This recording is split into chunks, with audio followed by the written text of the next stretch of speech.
welcome to the Blue Fire podcast. I'm Mary Gandy, and I am based out of Tucson, Arizona. And I'm also one of the coaches and the founder of Blue Fire. Thank you so much for being here today. Thank you for joining us for our podcast. I want to invite you, whether you're listening on YouTube or Spotify, to follow our channel, whichever one you're on, or both. That would be great. Feel free to leave us a review. And if you have any questions about our podcast or about coaching, please feel free to reach out. You'll be able to see the different ways to reach us in our show notes. And I'm Courtney. I am the other coach with Blue Fire, and I'm also actively open to taking on new athletes. So if you're looking for a coach right now, feel free to reach out. So we have now made it to our fourth podcast, and this is a special one because we get to do our first interview. So today we're joined with Carlie Graham. So I met Carlie at UCI at one of the club sporting events. So we were out in the field waiting for people to come by. There was absolutely nobody out there. And I just saw Carlie sitting there with her Hoka shoes on. And so I walked over and I just said, "Hi, you look like a trail runner." And since then, we've gone on lots of trail runs together in Irvine, and we've even made it over to Black Canyon together. And so today we get to chat with Carlie about some of her adventures. So welcome, Carlie. Thank you both. I'm so excited to be here. I'm sure I've told Courtney at some point, but I just know that when you walked over and you were like, "Wow, you look like a trail runner," my entire week was made. But it's been so long now. That must have been 3 years ago almost. And it's been amazing to stay in touch and see everything you guys have been doing with Blue Fire. And I'm really excited to chat. Yeah. Well, that was such a fun race. Black Canyon, what did we decide? It was 2024. Yeah. And and Courtney, you told me you were bringing your friends along, and that was awesome. I love trail running. I love how you can meet people over the course of a race and then have a connection that lasts a really long time, and it's really special. And we got to see each other out there on the course a couple times. I remember one time, Black Canyon City, we were going opposite directions, kind of coming in and out of that one spot there to that aid station. And then somewhere in the dark later when it was really cold and we were all kind of fighting to make sure we were eating enough food. But Yeah, we'll make sure to what share a that fabulous photo of all of us with our headlamps in the middle of the night, just I running look in way the. happier in that photo than I felt. That was like what, 50 miles in or something, 45. Like Yes. it's nighttime, like it's freezing. Oh my gosh, that was my moment for the race. Yes. So you guys were obviously a highlight. Oh, well, Carly, we are so excited to talk to you about your adventures in endurance sport. And we want to ask you a few questions. We want to look back a little bit at life and hear about how you got into the adventures that you've gotten into. And so we want to ask you, tell us about growing up. What was growing up like, and what activities did you do, and how do you think those influenced the things that you do today? Goodness, back then, I was a very hectic child. I feel like I was always wanting to be involved in school activities. I really like the social side of it. And I was always involved in a sport at one point or another. And it flip-flopped around throughout all of elementary and middle school until I landed on volleyball because out of all the sports I kept trying, it was the one with the least amount of running that I could figure out and the most amount of rest, which is really ironic now because I liked the sprint style of it. Um, and I tried to play volleyball very competitively. It was really important to me throughout all of high school. Similar to academics, or I was in band. I had a lot of things I was really passionate about, and those were what really kept me going, especially through different tumultuousness within home life or different issues back and forth. I was really latched on to my extracurriculars and my hobbies, and they meant a lot to me. And then when I was a junior in high school, it was 2020 and COVID hit. And all of a sudden, everything that was really, really important to me, they were just like, oh, it doesn't matter at all anymore. You can't go. And that was really difficult to kind of sit with, just not having access to the things I found a lot of joy in. But the outdoors wasn't necessarily fully cut off during that time. And so one of my dearest friends, Bella, who was in a similar place to me, who really enjoyed all these extracurriculars and such, and was struggling with COVID, she kind of dragged me on a hike, and we just kind of became hooked to this idea of being in a place at 16 where we had independence and freedom. And I'd never explored the Washington nature. My parents were not outdoorsy at all, so it felt like being on another planet. And ever since then, it's just been like finding different vehicles of exploration or activity within being outside. Yeah, I one of the things that always takes me off guard is how young you were when you got into some of these activities. Because for me, I was not exposed to long distance ultra running until maybe I was 25. And so, when did you do your first race, and what made you want to sign up for that race? This is kind of funny. But so me and Bella really dove into mountaineering going into college and our first level of college. And that was the first time I had started to set goals for things I wanted to do and such. And the first summer after college, I was still 18, and we had set a goal to climb Rainier, and then we climbed Rainier. And then I had my first case of like one post goal blues, but then also I did something I absolutely didn't think I could do. And so I kind of had this thought while I was hiking at one point, and it's a little convoluted, but I went on this solo hike by myself. I was like, yeah, I'm strong. I'm Rainier. I can do whatever I want. And about 5 miles in, I was like crying. I was like, I bet there's a cougar out here. I can't be by myself. I'm so scared. And so I ran like 10 miles back to my car, and I had never run before that. And I was like, whoa, did I just run? And then I was like, well, but I couldn't run a race. And I had heard some mumbles about a 50K and what that was. And I was like, no way, that's a thing. And I looked it up. I was like, I definitely can't do that. And I signed up for one like 2 or 3 months later in Irvine. So it was like the few days before my second year of college started. And what's really funny about that story, I don't deserve this at all, but I'm still technically the age group record holder because no one under 20 has run this tiny little race out in the Irvine Mountains. And You need so, to always, always keep those records. You earned that. yeah, There's a the reason no one else records. that age group did it. That's an Yeah, incredible feat. thank you. But yeah, I don't know. I think I don't want to call it an obsessive personality because I think I have it very balanced. But when I find something I was really passionate about, I definitely like push it really far. And I've failed a lot with it, but I'm always like not pushing it to a point where it's like dangerous or anything. I was like, if I didn't finish that race, that was going to be just fine. Like, I didn't think I was going to finish it. And it turned out that way. And then I hated it. I literally refused to run for like 3 months. I was like, that was the most miserable experience of my entire life. But slowly but surely it had caught my attention because it was just something I truly didn't think I'd be able to do. And it was the first type of activity in that sense where I fully had no belief that I could do it. And then I did it. And so I think that experience kind of kept bringing me back for more. And so figuring out training and feeling all that, it became a little more enjoyable every time. So, but it was really COVID, and I had support from my parents and stuff was what really allowed me to step into that. Because I'd say I do get that a lot. And while it's very kind, like I feel like it comes from me, I like really recognize that if COVID hadn't happened and I didn't have the resources to start stepping outside in all these aspects, I wouldn't have done the things I've done. It just landed like that, and I'm happy about it. Wow, that is awesome. Do you still do adventures with your friend that you first went out and did those first adventures with? Definitely. We've lived across the country for most of our college education, and she just moved out east quite a bit.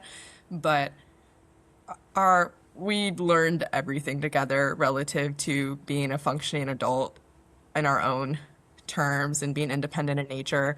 And so whenever we can get together for different things, we definitely do. And she joined me on my trip to Mexico, which I think we'll talk about later and stuff. So that was a really cool moment as well. But so yeah, she's great. Well, that actually leads into our my next question for you, which I remember when we were at Black Canyon, you were telling me about this next adventure, which was going to Mexico and setting an FKT, working on FKT on the mountain there. So can you tell us a little more about that and also the Carin Project and what it is for people who don't know what that is? Yes, my favorite shout out is the Carin Project. The Carin Project is a very cool nonprofit organization that's now partnered under the umbrella of the Gender Equity Alliance, GEA, and Summit Scholarship. And the Carin Project, or specifically, is somewhat of a community focused nonprofit that gathers women who want to help create opportunities for others by supporting them as they train and pursue an adventure that might be new or exciting for them. And then those women use that adventure and that timeline as a catalyst and opportunity to share their story and connect with their community and raise funds for the nonprofit. And then 100% of those funds raised go to the Summit Scholarship Foundation, which provides scholarships to women of various backgrounds and various locations to get out. And most of them, I would say, are clinic skills and learning focused scholarships. So it's providing women and women presenting folk with the opportunity to like gather the skills to participate in nature and get those more technical skills, or even just learn how to navigate and go hiking and such. So it's a very meaningful scholarship to me, mostly because when I started to get into this back in 2022, so my second year of college after the first 50K, I had just had some bad experiences in the alpine and in nature and such. And I'd kind of just looked back on my journey to get to where I was. And I realized that I'd kind of experienced some unacceptable like barriers to entry or instances with people who did not have my best interest in hand outside. And I didn't think that to get to where I was, I should have had to have experienced those barriers and such. And so I feel like the Carin Project's doing direct work to try and eliminate those for women and help support them. Is are those barriers something you are open to elaborating on? Yeah, most of what I experienced during that time was in like the mountaineering, alpine climbing, rock climbing community. And I'm still learning about the different demographics within trail running and such, but in those more mountain technical spaces, the it's still very male oriented and heavy with men. And also, it's an older people's sport, mostly from a financial need perspective. Gear can cost a lot. And so I had had a lot of experiences where my only opportunities to learn what I needed to know were to, because I didn't have money, were to go to people who were kind of willing to teach me for free. And most of those people ended up being like 30-year-old men. They would love to help out some 18, 19-year-old girl who doesn't really know what she's doing outside. And I didn't have solely bad experiences in this realm, but there were a couple times where you just start to realize that when you don't know what you're doing, you're more vulnerable. And I had an insatiable desire to learn these skills, and money wasn't going to appear out of nowhere. So this was my best option. And in some cases I got lucky and in some cases I didn't. But if there's opportunities for women and anyone really to learn in like a safe environment, I'm happy to support that as well. I want to add a comment on that. Remind me, you helped create the UCI Alpine Club? Yes, partially. I don't want to take credit because, Okay. but I did help get it kind of set up. Yeah, because I bring that up because that's how I learned some of my mountaineering skills was going on a trip through that program and learning how to safely climb in the snow to prep for the PCT. So yeah, That's so cool. it's so important to have those resources out there so that way people can learn the skills and be safe. Yeah, definitely. I funneled a lot of that energy into climbing club specifically for me. And it was really cool to see what community-oriented resources can do and provide as a stepping stone for people who are interested. Um, but yeah, that got me involved with the Carin Project, and my had decided to go try this crazy route down in Mexico. I guess like a year and a half from then. And I called up my friend Bella before I signed up, and I was like, "Hey, would you do this if I got chosen?" Because you applied to be an ambassador for the Carin Project at that time. I'm not quite sure how it is now because they wanted to bet that it was something you took seriously since it was kind of a lot to plan and coordinate, and they helped provide a lot of resources and guidance. So she was like, "Sure." I don't know if she thought it would happen, and then went through the application process. I was like, "Cool, we have like, I don't know, 15 months, and then we're gonna go to Mexico." So, And so, yeah. what route in Mexico were you working on? So it's kind of this is kind of where it gets a little weird. Um, we were heading down to Pico de Orizaba, which is the tallest volcano in North America at about 18,400 feet. And there was this guy in Washington who had been doing a lot of long FKTs that I was just kind of paying attention to. And he had mimicked this route that was put up on Mount Rainier called the Infinity Loop by this guy named Chad Kellogg. And the way the route works, I don't know exactly how it is on Rainier, but to picture it, you would climb up the north side, go down the south side, and then you would circumnavigate half of the bottom, and then you would go up the north again, down the south, and then circumnavigate the other half.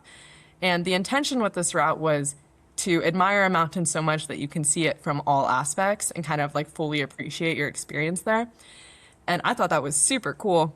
And this man who I had been somewhat following, who was climbing stuff in Washington, had decided to take on this project to put up an infinity loop on the 7 volcanic summits, which, as far as I know, so then he went down and he did it on Pico de Orizaba, and I had just seen this in March or so. I was like, "Whoa, that's really sick." I don't think he's gotten in on any of the other volcanoes yet, but I thought it was really cool. And so when I was thinking about a project, I was like, really wanted something new to experience, and I wanted something that would be a little bit more affordable, but something that was really big because I had a lot of time to build up to it. I wanted to do something that was new, and my background really was in mountaineering, with Bella as well. And so I was like, Mexico is pretty cheap because I can't go to Patagonia or anything. And I was like, altitude's something I've never done before, so I really wanted to do altitude. And I was like, yeah, I'm an ultra runner now. Like, let's do the infinity route. Like, that would be super cool. And so that was that. No one really told me that that's about it. You're like, yeah, I'm going to do that. And then it's kind of up to you to figure out what that's going to look like. And it was probably one of the most beneficial experiences to like my college aged development, I'd say, to have this total independence of booking flights, like figuring out that you need someone to drive you the 4 hours south to the border, understanding acclimation. And I hadn't really done any international travel, so understanding what that would look like and the climbing gear. And so that was one aspect of it. But the other 80% of it was actually trying to run like a big fundraiser. And that was even more educational in terms of connecting with your community. What does it mean to stay on top of something you really care about and raise funds and do that in a polite way and work with others and all of that. So you add in some business to that, it was a totally new experience. Yeah, so before, how did it go? What was some of your preparation for it as far as physically preparing to do that route? Yeah. So this is where I can recognize, and I knew at the time that I was so novice to understanding how to prepare for this. And most of the plans I had in mind to train didn't go through because I didn't understand how to balance life potentials. But I knew that I had a very strong mountaineering base, and the idea of summiting the mountain and coming back down, I felt pretty confident with in terms of pacing, how to carry gear. I'd done Rainier at least once at that point, and that was to like 14,000 feet. And so I felt like if I had kept doing the weighted pack training and the strength training that I'd been doing, that I would feel confident with that side of it. But the total mileage was going to be around 40 something miles, all above like 13,000 feet. And that was where I was really very concerned because I'd only done a few ultras and they wrecked me. So that was kind of where Black Canyon came in, where I was like, okay, this feels like a really good incentive to get mileage on my legs and keep things going. The ironic part being that Black Canyon is a net downhill race, pretty low, not kind of at altitude. And, something we can get into a little later too is the training doesn't, what can really impact your training is your fueling and your rest and being a college student. In summary, I tried to lift, I tried to run, but I really didn't know how to balance school and training and all these things. And so I had a very strong base level of fitness going in, but I had intended to go climb Mount Baldy in LA like twice in a day and do these longer training runs and feel stronger while they were doing it. And even to this day, I struggle with, I'll see a race 6 months out and I see where my fitness is. I'm like, wow, she's strong. But then you get to where you are that day. And I think you'll always feel different than the superhuman you can put in your head sometimes. And so getting older, it's like maturing and realizing what you'll actually feel like and how to get there. And so I don't even know if I could speak to my exact plan back then. I was still learning so much. I love the mentality though of like having this vision of yourself that of course I can do that. I think that's an incredible skill to have. Because like some people, they see a huge event and they get nervous and they just don't try. And so whether you were fully prepared or not, to just put in the effort in whatever it ended up looking like and showing up to these incredibly hard things, I feel like that's such an important and incredible like attitude to have, and probably one that's essential for our kind of racing, for sure. Well, I appreciate that. I was never the athletic kid. Like I was always the reason we had to do sprints on my teams. But I was constantly put on all-star teams because I really wanted to be good and I really wanted to be a team player and tried really hard. And I think that's why I stumbled more into ultra running, was because it kind of rewards that I really want to be here mindset more than I was born to feel good while I'm running mindset. But yeah, so I always say what I lack in natural athletic ability, I make up for in audacity, because I really don't think, not to knock on myself, I don't mind this at all. I don't think that I was like super special to be able to go and climb these routes. Like I think it's a privilege and I'm really glad that my body was able to carry me in these different ways. But I think most of it was like, I went up there totally expecting not to do it. And I didn't. We can get into that either. It did not fully work out, but I was prepared for that. And so I was like hoping it would. I go like, as long as I'll fail in a safe way, then it's totally fine for me to just go do it. And then the more I failed, especially with the Mexico trip, the more comfortable I became with it. Because I don't think I was comfortable when we didn't succeed on Pico de Orizaba. What had happened was we had summited very successfully. And then when we were coming down the other side, it's way less traveled. So on the back end, we weren't going to have any support. There weren't going to be any people on the circumnavigation. And we had started to go down the wrong way and it became a little technical. And so we got stuck above like 18,000 feet for a couple hours finding our route down. And then by the time we found the correct route down and got down to this little like hut on the other side, we were pooped. So we had given up kind of on our time goal, but we're still going to see what could happen of it. And we started the circumnavigation around. And about halfway through, I started to develop a little bit of fluid in my lungs. And it was just way more climbing than we were prepared for. We were just not strong enough to handle the route. And that's fine. So once we got back to the hut after the first half of the route, we called it there and tried to call a driver and get down pretty soon just to make sure that we stayed safe with it. And we had no long-term injuries. Everything was totally fine.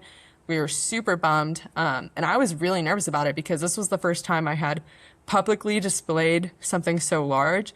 And I displayed it. I went full force on the social media because it was a fundraiser too for something I cared about. So it was like, that was how I was going to get people to pay attention. And then I had to go and just be like, this didn't work at all. And it was mainly because I just wasn't nearly in shape enough to do what I had intended. But that's cool. Like, I got to go to Mexico for a week and learned more of where I'm at. So, Yeah, and I think it's so important to be honest with people about what went wrong because hmm I think, people have this vision of the people doing these expeditions and they're just like they're doing so good and then like you need to make good choices. And to see people making good choices, I think it encourages other people to make good choices, that it's okay to call it a day if it's no longer in the benefit of everyone involved. And so I feel like that's absolutely. also like a valuable lesson to have shared with both yourself but also the community, that it's okay that you called it a day. You learned something and it was done safely. Yeah, I appreciate that. I'd be curious, if either of you have experienced it in this realm, especially being from Washington, but there's such a peak bagger mindset up here. And that was where I first kind of started noticing the attitude where, say, you're 1,000 feet from below the summit of something you really want, but your partner's really struggling. And nowadays, I feel like you can really tell a lot of where someone's at mentally based on how willing they are to turn around when someone in your group isn't doing that well. And I'd say there's much more of a drive for the summit mindset up here in peak bagging than I've seen in trail racing and stuff too. And it's really interesting to see how it blends across the sports. But I always do want a partner who, is driven and wants to go do something that we all set out to do. But the mountains are always there and your health Yeah. comes first. Yeah. I do have to say, like, to the absolute negative of everything you just said, I did Whitney last summer, and I happened to be with a really large group where it wasn't identified who was hiking with who.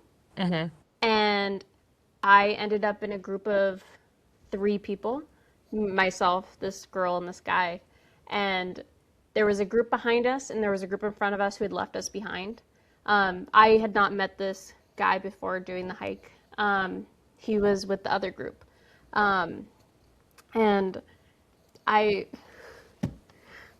we chose to keep hiking while he sat down and the other group behind us was going to come get him. But like there was no communication. And like I had missed Whitney on the PCT because I got sick during that section, and that was one of the things I really wanted. And um we I had this opportunity to get Whitney, and I was hiking with this person and they were not doing well. And I made, not the correct choice. And I kept hiking. He was fine. The other group hung out with him. We hit the top. We turned right back around and we went and got him and we helped him down the rest of the way. Um, but I feel the trying to get the peak, and it's so important to make good decisions for both yourself and others who might not be able to be in the space to make a good decision. Like that person should have called it a while ago. And, some of the other people who were friends with him should have stayed with him. But it is so important to make good choices. And I acknowledge that I made a horrible choice and I kept walking. And then me and the girl are like, we made a bad choice, didn't we? And as you're doing it. And I was like, this mountains are scary. We should not have left that person. They were totally fine. But you get sucked into it, and it's almost a practice. Like I actually heard people who practice turning around so you can get used to that feeling. That way, when it comes down to making a good choice, you know how to make a good choice in those like dangerous situations up in the mountains. I'm so glad you shared that story because I feel like that's how people can relate in a way and been there because I've been there. I haven't made the greatest decisions. But oh my gosh, it's the practice. It's like you were saying, because I can't even hold it against partners I've been out with who are way more interested in pushing for the summit through barriers than I would be. Most of it's because they've had what I would call a lot of luck in terms of conditions when doing mountains. And they're like, oh, I've been doing this for 3 years and I've only had turnaround on one peak. I was like, well, I was just a really poor planner when I was 18 and I got really unlucky with weather. And so I've turned around on probably more than half the peaks that I've had to go up. And I think that's made me more successful in the end too, but it just doesn't bother me as much as it used to. And I'm grateful for that because, yeah, it's definitely made me upset in the past, but you got to do what's right for everyone and your body. Yeah, and there's always tomorrow to do the mountain. The mountain will always be there. Absolutely. I love that. What I'm hearing from both of you is the importance of learning, and whether it's on the mountain or on the trails. And as you're saying, the mountains will always be there. And I always love the phrase, live to race another day. Same thing, because the races will always be there, but sometimes we get to them and it feels so big. And really, you're kind of in this bubble for that day. And when we can, I think of the mountain, you're up on a mountain, right? And you have this perspective from being up high. Um, but sometimes with the races, almost like we have to step away from them for a little bit to have the perspective and be able to learn and understand what happened out there. Well, actually, if I may pivot off of that, it's crazy you say that because I'm so excited to, well, one, get to see you at a race this weekend. Um, we're doing the Wild Women's Trail Running Festival out in Trout Lake, Washington, and this is probably the first race in like 3 years I'm not like super anxious and feeling nauseous over. And I was out most of this year with an injury. I had femoral neck surgery on my hip, and they put a bunch of screws in there, and I was on crutches, and then couldn't hike and couldn't run, couldn't do anything. And now I can run again, and this is going to be my first race back. And I'm like, sweet. I'm just here to run. Like, I don't need to push it in other ways. And I haven't really had the appreciation to move my body that way without having taken that step back from running. And I don't know if you guys have experienced that in your own uh, lifetimes with, Absolutely. yeah, Yeah, I'm I know, also coming back from an injury. And right. so tomorrow I'm running a 6 mile run, which will be the longest run I've done in 2 years. And like every time I'm out there now, it feels like a celebration, even though it like feels so much harder than it used to because I haven't ran in so long. But you can feel the celebration that you get to run at all. It really puts things in perspective.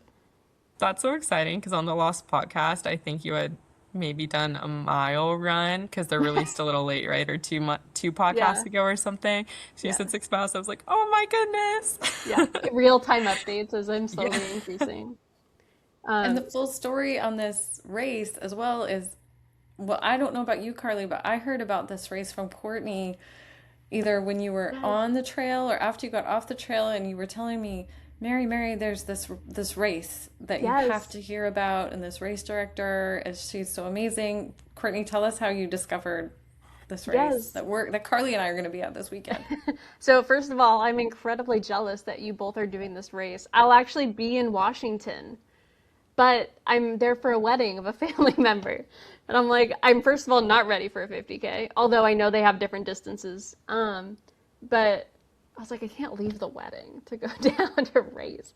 But yeah, so we were on trail and we got caught in another lightning storm and we're like, we're out of here. So we hitchhiked to town and we're like, we could camp outside in this lightning storm or we could call up some people. And so people would list their phone numbers as being resources for people on the PCT. So we called the first person, and the first person to answer was the race director or one of the race directors for this race. And so on her way home from work, she came and picked us up from the store. And I get into the car and she's listening to Dylan Bowman on her, like on a podcast she's listening to. And I would look at her, I'm like, you're a trail runner. It's like my connection with you. I'm like, I recognize you, Yeah. one of the people. And she's like, yeah, like I actually like host this race. I'm like, that's crazy. Like I want to come to this race. And so we got to stay the night at her place. Absolutely beautiful location with this crazy view of Mount Adams. You guys are gonna be so lucky. It's such a beautiful area. Um, and I'm just so jealous that maybe next year I'll be able to be there. But I hope you both have so much fun doing this race. That's such a crazy connection. I had totally forgotten about because you had told me about your interaction. And I remember Googling her too after you had had this interaction. And I did not piece it together until like this week that this was the same race and race director. So, and one of her co-race directors, I think there's three, is the leader of the Carin Project. Oh, I didn't realize that. That's so cool. It makes sense. All these people advocating for women in sports. So So that was, cool. yeah, that was my connection to the race. So I'm gonna get to meet a lot of people that I've been working with for years, but I've never met in person. So I'm super excited for that. And I just registered this week, and then right after, because I was thinking about it, and Courtney's told me about it, and then I saw you posting about it, Carly, and then I finally figured out, okay, I can do this actually. This is amazing. And I think I was the last person to register for the 50K. And a couple hours later, I got that text from you, uh, Carly, Yeah, telling me about the race, and I was like, I can do it. I'm already registered. This is great. that's amazing. Wow, the 50K. That's so exciting. Oh I'm my so gosh. excited. Yeah, yeah. And So, Rachel Entrecken's the guest speaker. Fun fact. So was excited. she was the one who just won Cocodona, right? Uh-huh. Ah, I want to be there. I'm Oh my sorry, gosh. Courtney. I'm I so know. sorry, cousin. I'm just gonna go to this instead. The wedding's We on might see Friday. Courtney. The wedding's on Friday. Oh, well, you could come down in the morning. I know. No, well, she's speaking on Friday, right? Yeah. Okay, Courtney, we're gonna quit talking about Yeah, this now. I Yeah, we'll know. move on. Well, actually, do you have any goals for this race that, like, it's your first race back from injury? Like, what does that look like for you? That's actually crazy you asked that because this is the first time I've had to list out, I've listed out goals for myself because typically I enjoy trying to be competitive, mostly against myself. But I get to work with a coach and she was like, I need you to pick goals that have nothing to do with your fitness because all this is like putting your toes in the water again, like getting out there. So my goals are to not compare myself to other versions of myself or others, consume at least 70 grams of carbs an hour, and conserve on all the uphills. Those are excellent goals. Those are Thank you. wonderful. I Wow. appreciate it. Yeah, so have fun is a big one, and I've learned that if I'm running too hard, I'm not having fun. So ultimately, run and frolic. Yes. Yeah, being out there is the chance to act like a child, run down the hills with your arms out, doing airplane arms, you know? Yeah, Find joy.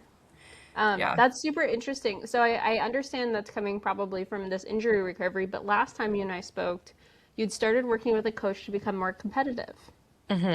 So where has this like transition happened? So I will put some background in this to say that I was a lucky recipient of what's called the All in Trail Scholarship last January, so about a year and a half ago. And that's a coalition of coaches who have come together to offer and provide free resources to young trail runners who might be held back a little financially between like 20 and 29. And so I got paired with my coach, Rachel Spalding, who selected me. It was like an essay thing. And so I got a year of free coaching and race entries for through some main race companies and stuff. And so I was like, this is my chance. Like trail running is such a passion of mine. Like I was just going to utilize everything that was handed to me and focus on it solely for the year and just see how I would feel and what I could do and just try and push my personal limits. And that was most of last year. And it was great. I really loved it. It was tons of figuring things out because I've never trained at higher volume. I've never trained that consistently. Having a coach was amazing for me just to have that like exterior person helping me figure out what's going on in my head. Hated having to like make my own training schedule because I was so always like, what if this is not the right thing? What if it could be better? And then because I had that doubt, I didn't feel very committed to it. So having someone else tell me what to do and just putting my trust in that and being able to focus on just putting my body to work and feeling how my body's doing and letting her know and having the conversation was actually like the biggest game changer to anything I've done athletically. So go coaches. Courtney has spots, people. And so that was a build up to a 100 miler in August that ended up getting canceled a little early because there was a big forest fire. And I then, after that, found out that I had fractured my hip. I just So, I just want to yeah. pause there. When you say got canceled a little early, what does that actually mean? Oh my gosh, this was wild. So I was in Bend, Oregon, Bend to Sisters through the wilderness, and a fire had broken out in Sisters Wilderness like 2 days before the race started. So we're driving up for packet pickup. The sky's like black. We're like, what? It's like AQI of 150. Saturday morning, most of it had cleared, especially in Bend, but the fire was still blazing, but the wind was going in the other direction. And so we're like, great, race will start. And I was actually running with Para again. And just slowly but surely, all of a sudden, you just couldn't really see the mountains around you. And we'd show up at aid stations, and all the volunteers are in like K95s or N95s. And we're like, but no one wants to tell us anything because they don't want to like upset us. And what had happened was the fire had grown and they had to evacuate the town of Sisters. And so all the volunteers were mostly residents of Sisters. And so they had to go leave and evacuate their homes. So they just stopped us at whatever next aid station we were at and began the messy process of extracting. And I was lucky enough to have a two-person crew, my dear friends, Kat and Lucas, and they had a car, so they were able to come get us. And then we left, and no one was injured. Everyone was fine. It was more of a volunteers need to go take care of their homes. And thankfully, I don't think the fire ended up causing too much city damage, but it was a very surprising fire for the end of September that definitely wreaked some havoc on the area. And so we're glad everyone was out safe, but hit the 100K mark. There was a crazy exception where I still got my Western States ticket.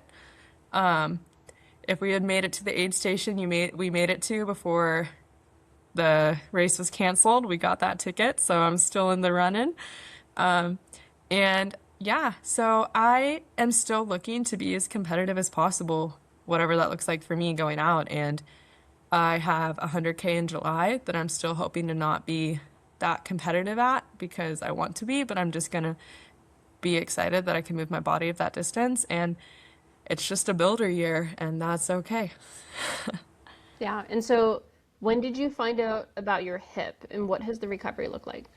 Yeah, so I had a lot of hip pain during the race. It was really interesting because I hadn't had any hip pain the whole summer. And then like maybe one of the runs in my taper, I had this weird niggle and I was like, that's super strange. And then during the race, I had this pain, but this was an A-list race for me. And I was willing to push through a higher level of pain than I would for other races and didn't think too much of it. And about a week later after the race, I actually still felt good. Went for a trail run up Mount Si. Running down Mount Si did not feel good. And I knew something was wrong, so I decided to stop running until it went away. And that was about 2 months of biking, walking, hiking, waiting for it to go away, and it never went away. Started seeing PTs. She was like, you're moving so great. You're lifting. It's probably not this, but let's get you an MRI just to be sure. And then in October 16th, I was at work and I got a call and the doctor was like, hey, just so you know, I booked you for surgery at 5 a.m. tomorrow. You need to not walk at all until then. And I was like, haha, you have the wrong number. Wow. But he didn't. And so I went in for my first surgery. And the reason it was so quick was because it was not a full fracture. And so they were able to put screws in there and I'm going to have a full recovery, have been having a full recovery with no permanent issues and will be able to recreate for the rest of my life. But if it had fully fractured, it would have needed a hip replacement. And so he had said if I had like fallen off the sidewalk wrong, it could have fully fractured.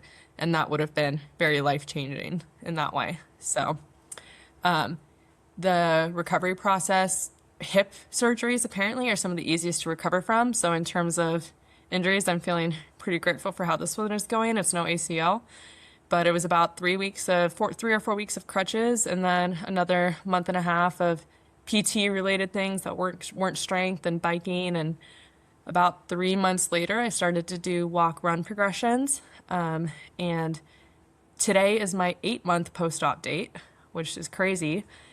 But I think the biggest underlying thing that I want to emphasize with this was it was all kind of nutrition based, actually.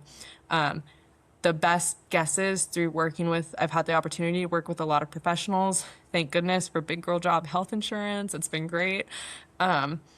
Is that I was most likely unintentionally underfueling by small amounts over a very long period of time through more intense training than I had experienced. And it led to a stress fracture in my hip.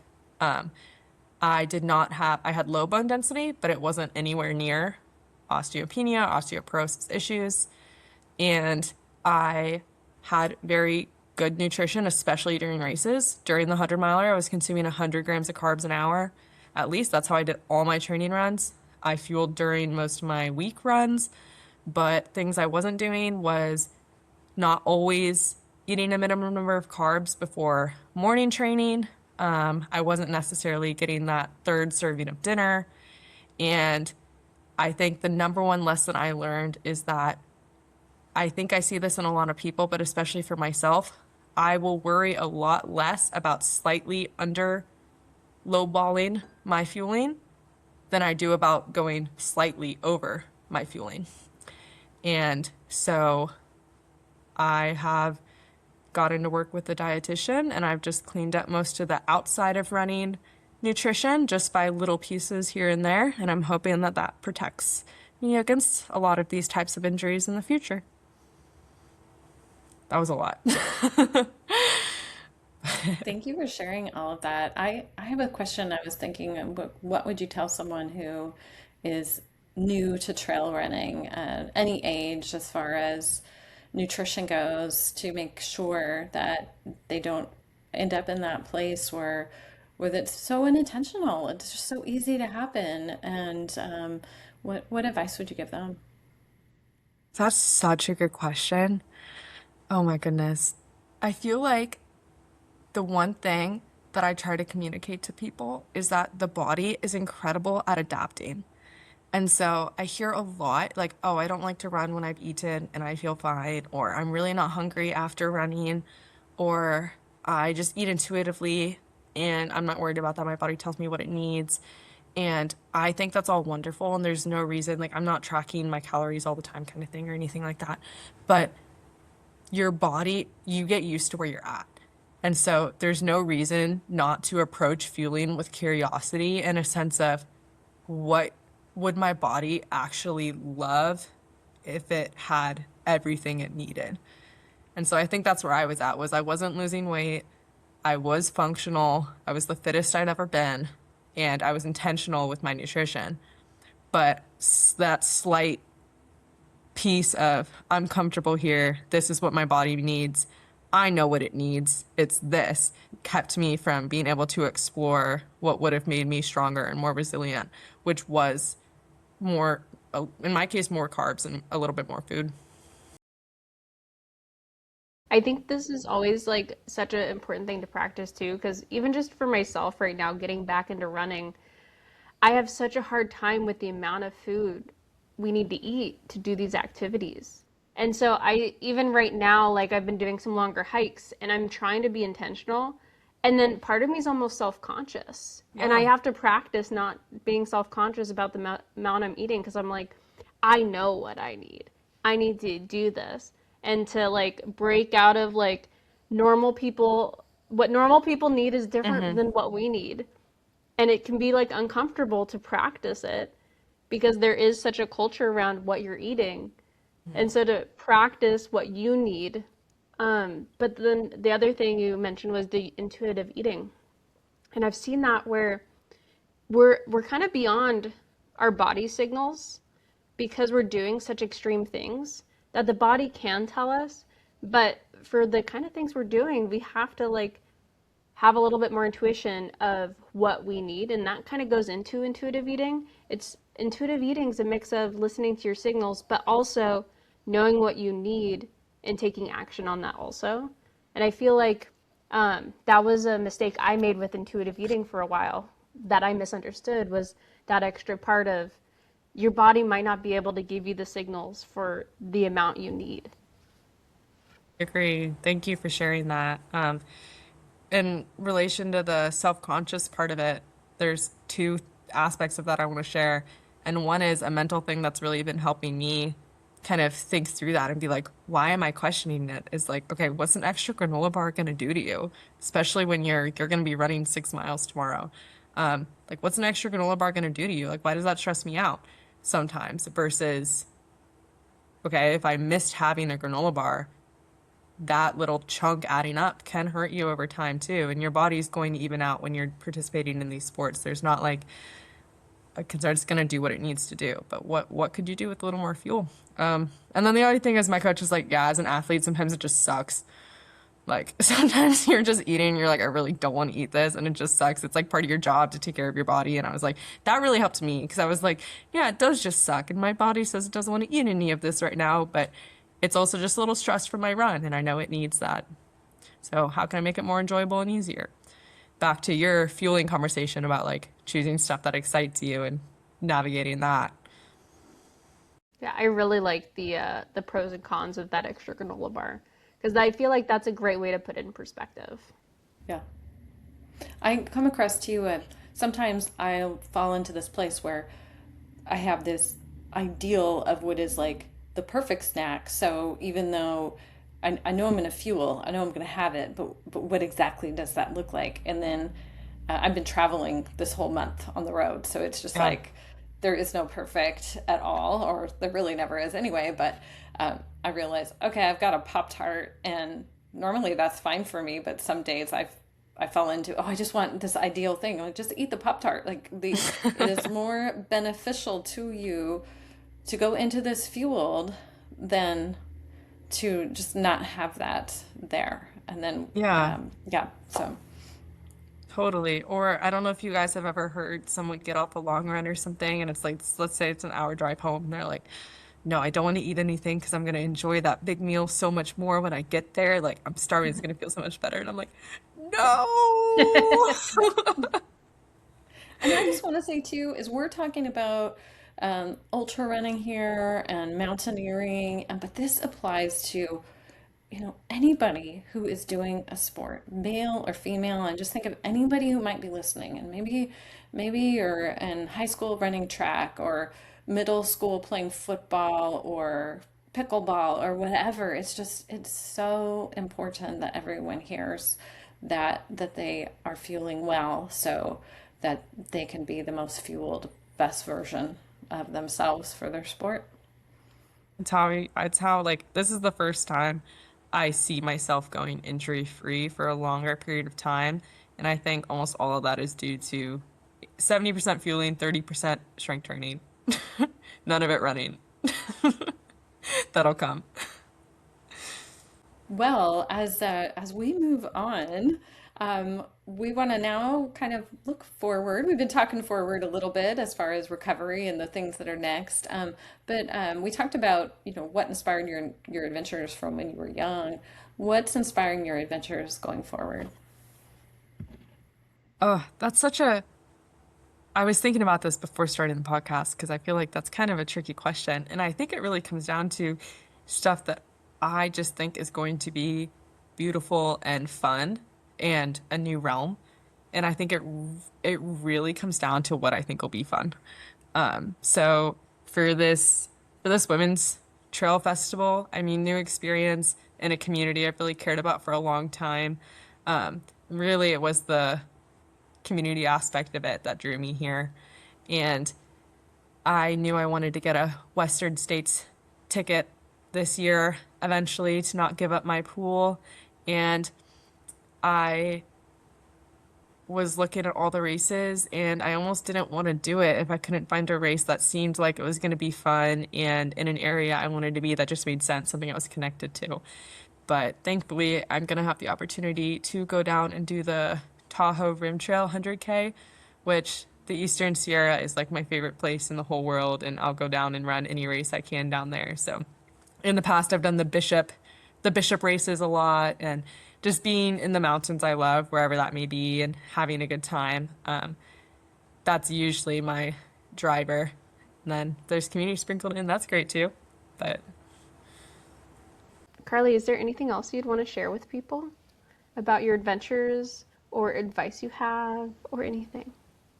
I would say the most important thing of doing all this stuff to me that I carry with me is that none of it was like written into my DNA or where I thought I'd see myself. When I was like 16, I thought I was going to be a corporate lawyer that maybe played D3 volleyball if I was lucky.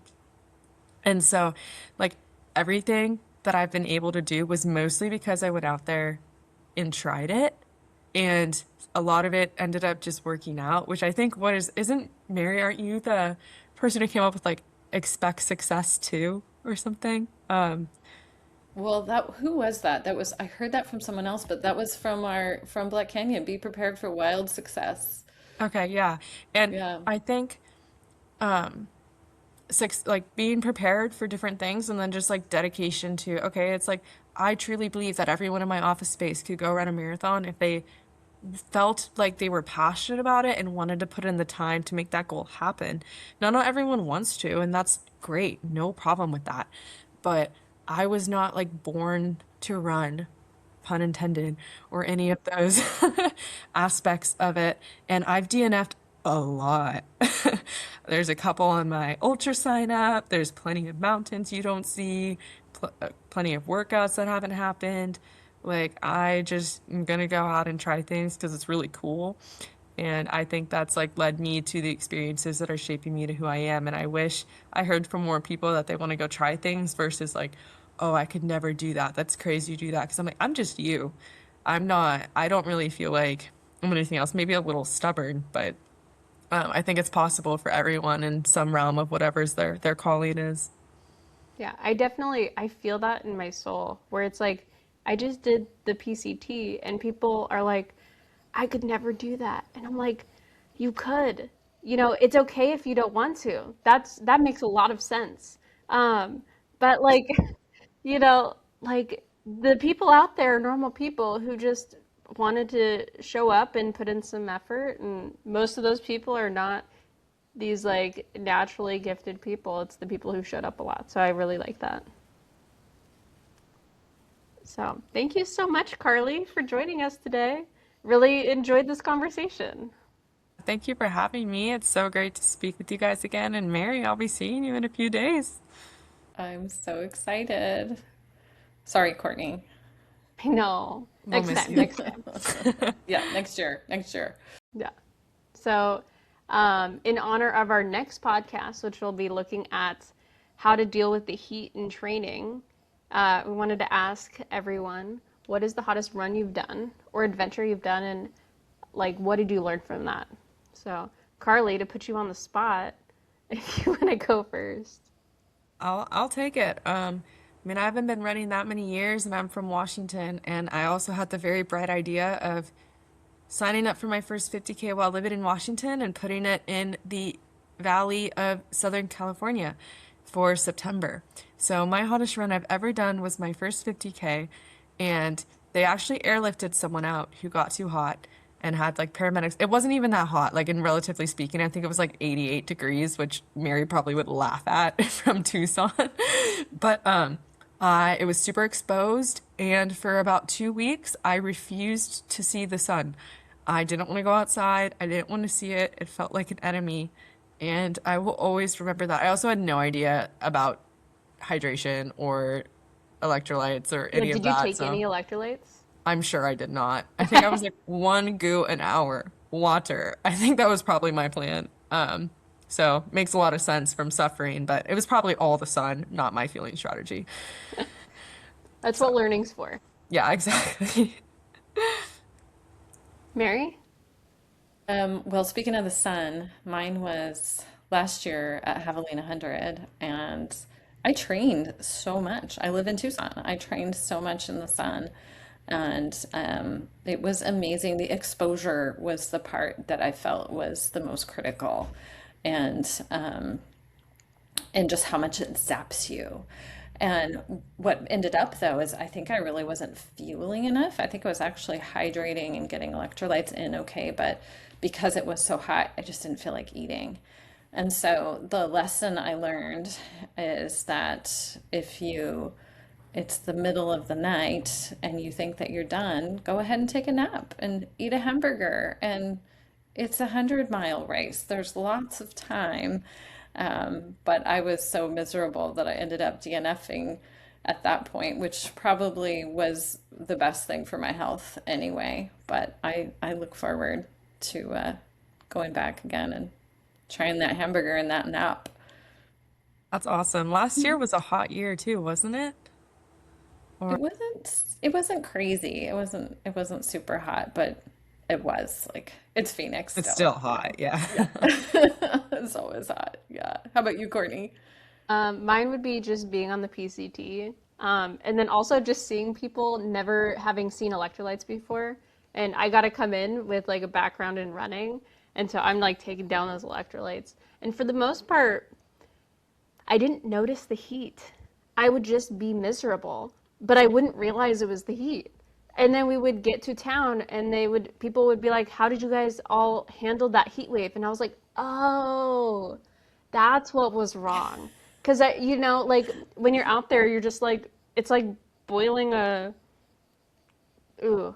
A frog in Yeah, boiling like milk. yeah. It's like you don't realize the temperature is increasing slowly. And so I Yeah. remember this one time we were just sitting on the side of a hill, miserable, and one of the people I was with had a thermometer and it said 120. And that was on the ground, so hotter on the ground, I guess. But that was pretty miserable. That's But wild. and then carrying like 6 liters of water and then it was not fun. And there were several people who had to get pulled out on that one. Not Wow. air rescued, but definitely rescued on the cars. So watch My out for no, the heat. my piece of gear for 2025 was an ice bandana. I'd never used one, and it was game changing during a race. Oh my gosh.